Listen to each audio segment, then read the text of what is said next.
As Narendra Modi gets ready to take charge, he's been holding meetings with bureaucrats of key ministries to find out how to fast-track projects stuck in the paralysis of the last few years. The office of the Cabinet Secretary is meant to play a crucial role. In an exclusive interview to NDTV, a bureaucrat in the Cabinet Secretariat, who heads a high-level group meant to coordinate between warring ministries, says the main obstacles were delays in green clearances as well as the Cabinet's lack of urgency in clearing coal supplies to power projects. Even though his group has cleared over 100 projects, he says more than 400 are stuck in the pipeline. With the new government's emphasis on reviving the economy, Mr. Swarup says he's confident that they will continue the group that he heads. Much is made of the fact that there was a huge backlog of projects during the UPA rule, policy paralysis as it was called. But will things now start moving with a new Modi government in place? I am joined by Anil Swarup, who is the Joint Secretary in the Cabinet Secretariat, the head of the project monitoring group which was set up, which you were telling me, sir, has actually already started moving a lot of these backlog projects. Yes, indeed. How is that happening? Actually, we set up a web portal wherein in industry, if they had a problem, they could go to the portal and indicate the problems that they had. And these through a system would flow to the concerned ministry, and the joint secretaries of those ministries are mandated to put their comments on the portal itself. How many projects were actually backlogged that came to you, the total number? We started with about 64 projects. Today we are sitting on about 438 projects. And how much were these worth, these projects? These are worth about 20 lakh crores of rupees. 20 lakh crores of projects were held up, and these were mostly in the areas of power? Yes, primarily in power. And the main reason they were held up was why? They were held primarily on account of environment and forest clearance.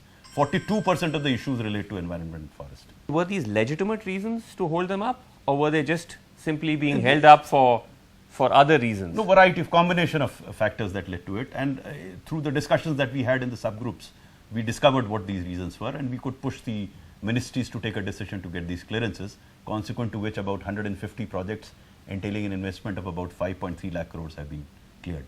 150 projects have been cleared. As of when? As of today. As of today. And they are on the move? They are on the move? They are on the move. Out of these, the information that we have of about 113 projects, we have the information which entailed an investment of about 3.8 lakh crores, of which I am informed about 3.1 lakh crores has already been invested. But sir, tell me, isn't there a concern that you're overriding environmental concerns to fast track these projects? None of the processes are either bypassed or overridden. We are insisting that the processes should be followed. What we insist is that a decision should be taken. There should be no delay in decision making. Tell me, is this going to continue now with the new Modi government, or let me rephrase that, do you believe this is an important institution, an important mechanism that has been set up, which should continue? I would not like to pass a judgment on whether this institution is important or not. I think its utility, its efficacy will best be determined by people who have been associated with this group.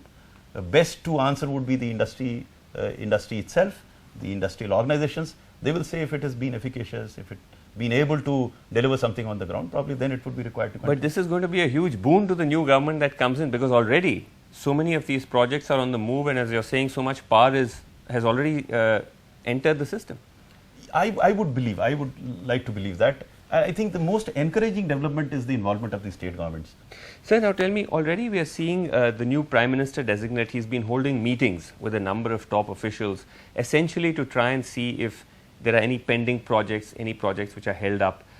So do you believe that this is a process which has already begun? The Cabinet Secretary himself is overseeing this. So that seems to be the focus at the moment. I would believe that. I think any government would want to fast track these projects, because they do impact the economy as a whole, and if the decisions are taken fast and implemented fast, it helps everyone.